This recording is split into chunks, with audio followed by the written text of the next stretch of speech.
Suntikan dana RM100 juta itu kepada My Creative Ventures Sdn Bhd akan disalurkan melalui dana industri kandungan digital di bawah Suruhanjaya Komunikasi dan Multimedia Malaysia (SKMM).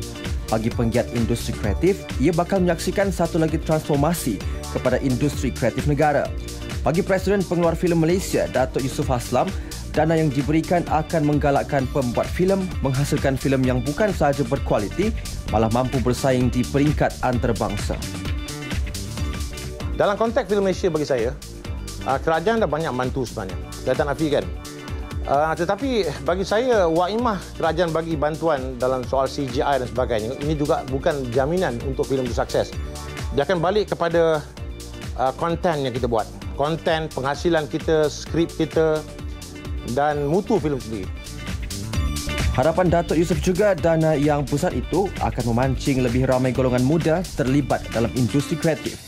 Bagaimanapun, mereka perlu menghasilkan produk kreatif yang bermutu, berpaksikan budaya sendiri tanpa berkiblatkan mana-mana negara lain. Bagi saya, sebuah filem, kalau industri filem kita nak hidup macam di negara barat, di India, kita harus berpaksikan kepada komersial tanpa mengabaikan mutu. Pembikin filem harus serius dan kita harus lahir lagi banyak pembikin filem baru.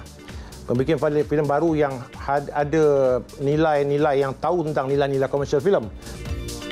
Bagi Presiden Persatuan Karyawan Malaysia, Datuk Freddy Fernandez, beliau mahukan usaha berterusan menarik orang muda yang berbakat terlibat dalam industri kreatif.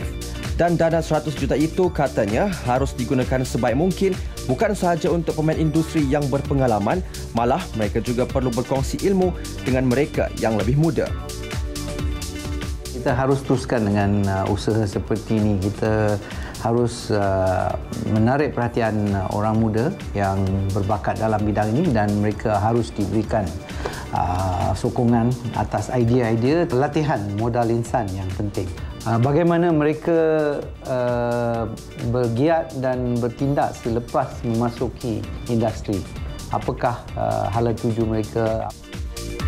Industri kreatif juga tidak harus dilihat sebagai sumber ekonomi semata-mata, tetapi lihatlah juga bagaimana ia membangunkan potensi generasi dalam pembentukan sahsiah dan jati diri yang lebih mantap agar dapat membantu industri kreatif secara keseluruhannya.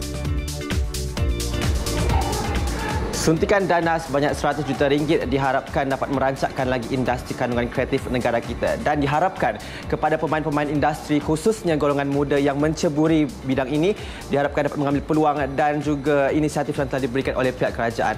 Muhammad Zafri Abdul Jawad untuk Berita RTM.